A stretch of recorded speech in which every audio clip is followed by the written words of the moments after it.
Magandang gabi mga repa. A day in my life in Taiwan. As a factory worker, magsasampay tayo ngayon ng ating nilabhan. Of course, as a factory worker, walang bago. Overtime na naman tayo bukas. Kaya magsasampay tayo para matuyo na at may maisuot na bukas uli. Ang sexy naman ng nagsasampay na yan. Wala ka na bang maisuot at nakashort ka na lang ngayong araw na to? Mga pantalon at jacket nga po pala yung nilabhan ko ngayon kasi gahol na ako sa oras. Anong oras na rin ako umuwi? Alas 9 na. Matutulog na at ipagpapahinga ko na lang sana. Maglalaba pa ako kasi wala na akong susuotin kinabukasan. Pagkatapos ko nga po dito mamaya magsampay ay kakain na kami. Pinakbit nga po pala yung ulam namin. Siyempre, pinagluto ko yung sarili ko para naman masustansya yung kakainin ko ngayong gabi. Muntik ko nang makalimutan, pinakbit nga po pala yung ulam ko, pero malabong maging kabit dito sa Taiwan. Hindi na nga po pala ako gumagamit ng dryer ngayon kasi mukhang masipag ako ngayon magsampay. At saka nanonotice ko, lumiliit yung mga damit at pantalon ko pag lagi kong dinadryer eh. May pasayaw-sayaw pa tong kumag na to, pagod na yan, kakalabas lang yan, diretso laban na agad. Kung wala lang akong pasok sa isang linggo ko na to lalabhan, kaso hindi pwede, kailangan natin magbanat ng buto.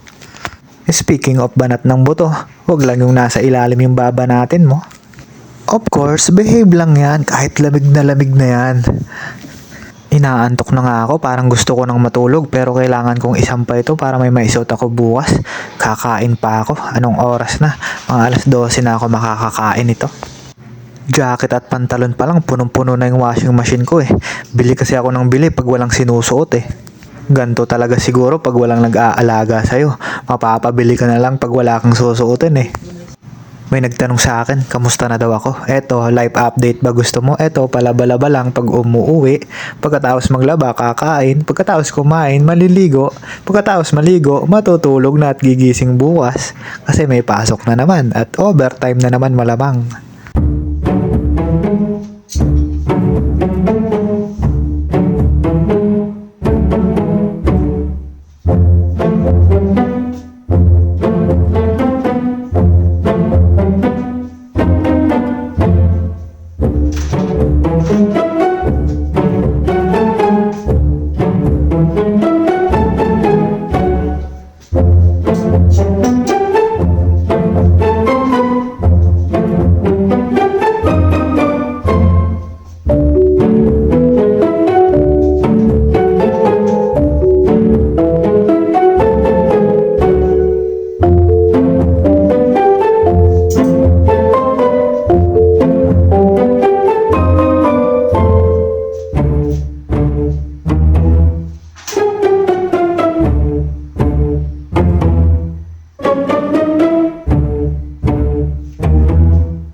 Hanggang dito na lang po ulit, malapit na ako matapos sa pagsasampay ko.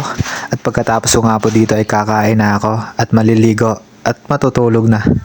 Kasi pagod na ako. Pagod na sa'yo. Ay, pagod na ang katawang lupa ko. Pero hindi sumusuko to si Matthew. Ang dami ng laban na pinagdaanan nito, ngayon pa susuko. Itutulog ko lang yung pagod ko tapos bukas laban na naman. Siya nga pala, ganito talaga yung buhay namin dito. As a factory worker, kailangan mo ng time management lagi. Minsan kasi nawawalan na tayo ng oras sa mga mahal natin sa buhay, sa sobrang pagod. Pag uwi mo, gusto mo na lang matulog, gusto mo na lang magpahinga. Nung nakarang araw lang ako naglaba, tapos naglaba na naman ako ngayon. Magastos kasi ako sa damit, 3 patong kasi yung sinusuot ko. Isang t-shirt, 2 jacket kasi ang lamig talaga dito sa Taiwan. Winter pa rin po kasi dito. Mukhang uumagahin na ako kakasampay dito ah. Anong oras na Matthew? Hindi ka pa rin natatapos dyan. Bili ka kasi ng bili tuloy, laba ka rin ng laba.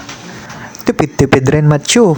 Hindi to Pilipinas, baka akala mo nasa Manila ka pa. Ito na nga po at seryoso na at tapos na po talaga ako.